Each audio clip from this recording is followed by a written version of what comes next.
And I guess we should focus then on the talks that are taking place in the meantime. We had a change of venue last week and an ask by Iran that we isolate talks to the nuclear program. Is that something that would help to hasten a deal, or does that make you concerned because the U.S. wants to talk about the ballistic missile program and any other number of issues? Well, it just seems like we're in Groundhog Day, unfortunately, except this isn't a rom-com. This is a really serious endeavor that involves nuclear weapons and potential regional war. We have been talking about Iran limiting or eliminating enrichment, and that has been the issue that has precluded negotiations from going further for the past several years now. And Iran seems to be intransigent on this point. And then at the same time, Israel in particular seems to have moved the goalpost, adding Iran's ballistic missile program to the negotiations framework. We saw that Trump said that he would be happy with an agreement that was limited to Iran's nuclear program, but I do suppose that the meeting, again, this Wednesday with Netanyahu will make Trump potentially change his mind and move the goalpost himself. I'm glad that you just pointed us to that. What's going to happen at that meeting, and what is Benjamin Netanyahu asking for? Well, Netanyahu is asking for a lot. Again, I said Iran is going to be a major player in these talks. Of course, Gaza is also going to be part of the negotiations and the discussions. But it does seem that Israel wants to see real constraints and limits on Iran's ballistic program. In the meantime, those in the region had always been worried about this program in Iran, even more so than the nuclear program.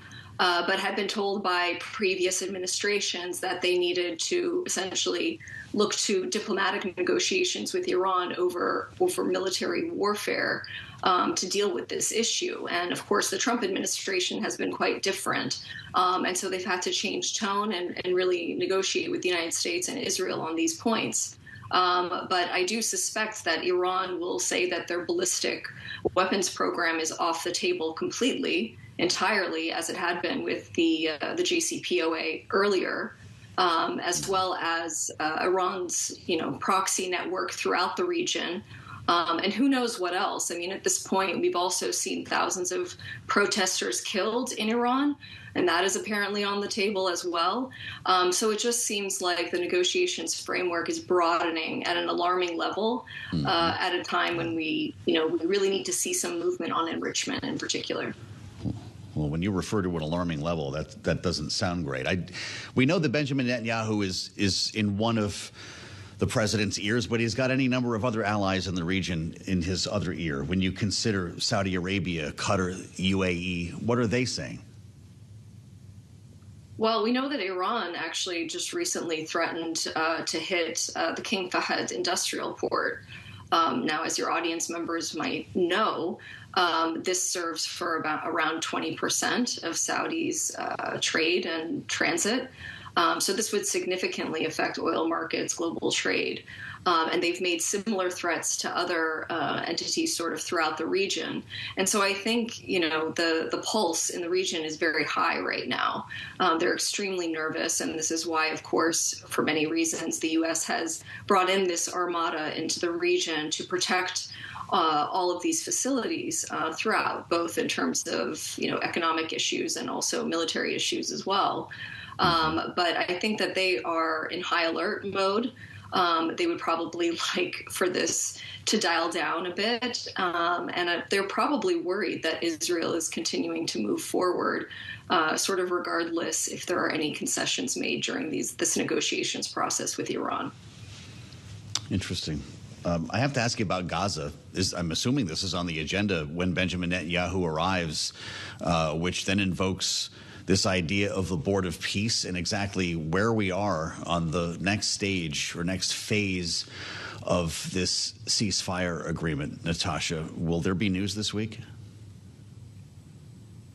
That sort of remains to be seen. We've seen a lot of rhetoric in terms of the Board of Peace, in terms of the launching of so-called Phase 2 of the 20-point peace plan, but we haven't really seen reality change for Palestinians on the ground. We've seen all of the hostages, both alive and dead, returned. But we haven't seen the withdrawal of Israeli forces in any substantial way. We haven't seen the scale up of humanitarian aid that was promised. So the situation remains extremely dire for most Palestinians on the ground. And at the same time, we've seen a lot of U.S. allies refusing to join the Board of Peace, which is essentially this entity that Trump created in which he is the chairman for life. And has full power over. So it's not moving in a positive direction, despite a lot of the rhetoric, despite a lot of the glossy presentations that we saw in Davos from Jared Kushner, looking at this sort of AI-inspired Dubai-style, sort of territory within Gaza. And the reality on the ground is just so separated from that it's hard to be optimistic about this moving forward.